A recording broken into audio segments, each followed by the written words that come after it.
Hi friends, welcome to Veni's kitchen. நாம் இன்னைக்கு என்ன பார்க்க போறோன்னா, நல்ல சுவையான குக்கரில் உதிரி உதிரியாக குலையாம எப்படி காளான் பிரியாணி பண்ணலான்னு பார்க்கலாம். அதுக்கு ஃபஸ்ட்டு ஒரு குக்கர் அடுப்பில் வச்சுட்டு அதில் ஒரு 6 ஸ்பூன் எண்ணெய் சேர்த்துக்கிறேன். ஸ்பூன் சின்னதாக இருக்கிறதால 6 ஸ்பூன் சேர்த்துக்கிறேன். அதுக்கப்புறம் ஒரு 2 ஸ்பூன் நெய்யும் சேர்த்துக்கிறேன்.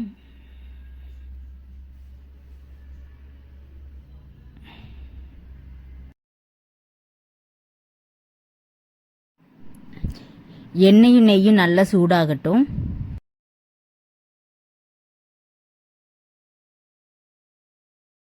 எண்ணெய் நல்லா சூடாகிட்டு இந்த சமயத்தில் 2 பிரியாணி இலை, ஒரு அன்னாசிப்பூ, 4 ஏலக்காய், 5 கிராம்பு, ஒரு ஸ்டார், 2 பட்டை எல்லாத்தையும் நான் சேர்த்துக்கிறேன்.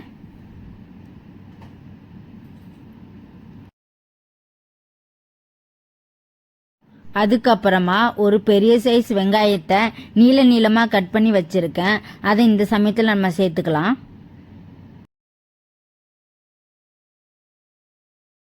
வெங்காயம் சீக்கிரம் வதங்கிறதுக்காக கொஞ்சம் கல் உப்பு சேர்த்துக்கிறேன். வெங்காயம் நல்லா பொன்னிறமாக வர வரைக்கும் நல்லா வதக்கிக்கோங்க.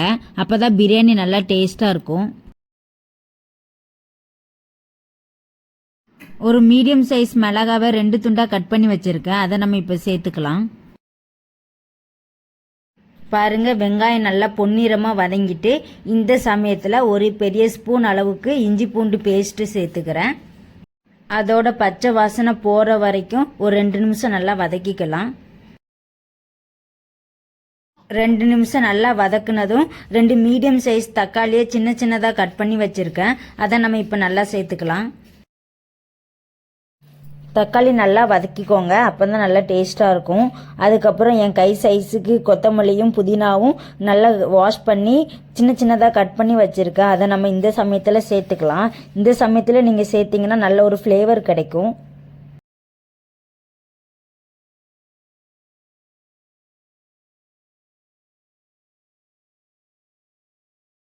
புதினா கொத்தமல்லி நல்லா வதங்கினதுக்கப்புறம் ஒரு சின்ன ஸ்பூன் அளவுக்கு மஞ்சத்தூள் சேர்த்துக்கிறேன்.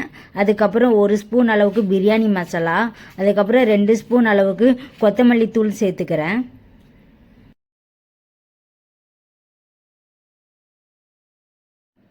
இப்போ நல்லா மிக்ஸ் பண்ணிக்கலாம்.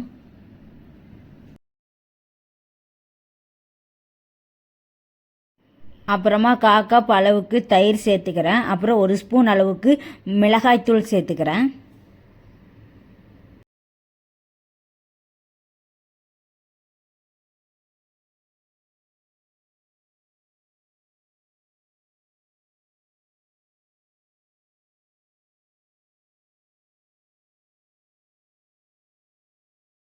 இப்போ கொஞ்சமாக உப்பு சேர்த்துக்கிறேன். இதுக்காக நான் 400 கிராம் காளான் வாங்கி வச்சுருக்கேன். அதை நல்லா வாஷ் பண்ணிவிட்டு மஞ்சத்தூள் போட்டு நல்லா வாஷ் பண்ணி வச்சுருக்கிறேன். அதை நம்ம இப்போ நல்லா சேர்த்துக்கலாம்.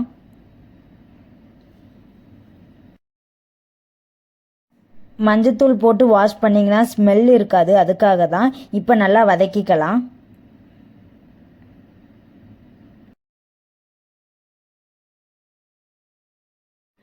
காளான் நல்லா மிக்ஸ் பண்ணதும் நம்ம மூடி வச்சுக்கலாம். ஏன்னா காளானில் இருந்தே தண்ணி வெளியே வரும். தண்ணியெல்லாம் வெளியே வந்ததுக்கப்புறம் நம்ம அரிசி சேர்த்துக்கலாம். காளானில் உள்ள தண்ணியெல்லாம் வற்றினதுக்கப்புறமா நம்ம அரிசி சேர்த்துக்கலாம். பாருங்கள், காளான்லேருந்து தண்ணி நல்லா வெளியே வந்துட்டு இந்த சமயத்தில் நம்ம அரிசி சேர்த்துக்கலாம். நான் ஒரு சின்ன கிளாஸ் சைஸுக்கு 2 கிளாஸ் அளவுக்கு அரிசி எடுத்து 1/2 மணி நேரம் ஊற வச்சுருக்கேன். அந்த அரிசியை நம்ம இப்போ சேர்த்துக்கலாம்.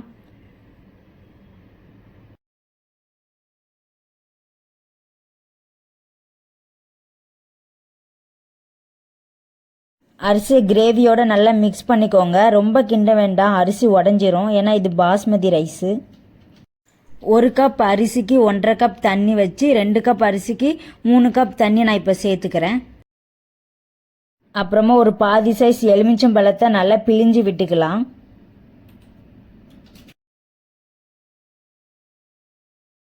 இப்போ தேவையான அளவு உப்பு சேர்த்துக்கலாம். நீங்கள் டேஸ்ட் பாருங்கள், உப்பு கம்மியாக இருந்தால் கொஞ்சம் உப்பு போட்டுக்கோங்க.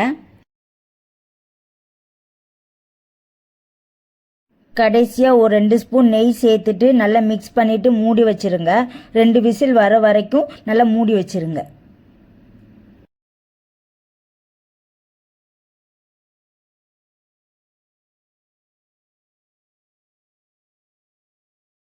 ரெண்டு விசில் வந்துட்டு அதில் காற்றும் போயிட்டு இப்போ நம்ம ஓப்பன் பண்ணி பார்க்கலாம் எப்படி இருக்குன்னு.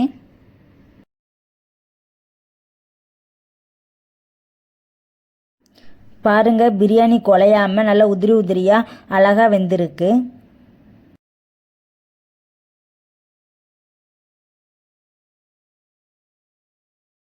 நீங்களும் இதே மாதிரி உங்கள் வீட்டில் மஷ்ரூம் பிரியாணி செஞ்சு பாருங்கள், ரொம்ப டேஸ்ட்டாக இருக்கும். உங்களுக்கு இந்த வீடியோ பிடிச்சிருந்தால் லைக் பண்ணுங்கள், கமெண்ட் பண்ணுங்கள், சப்ஸ்கிரைப் பண்ணுங்கள். Bye friends.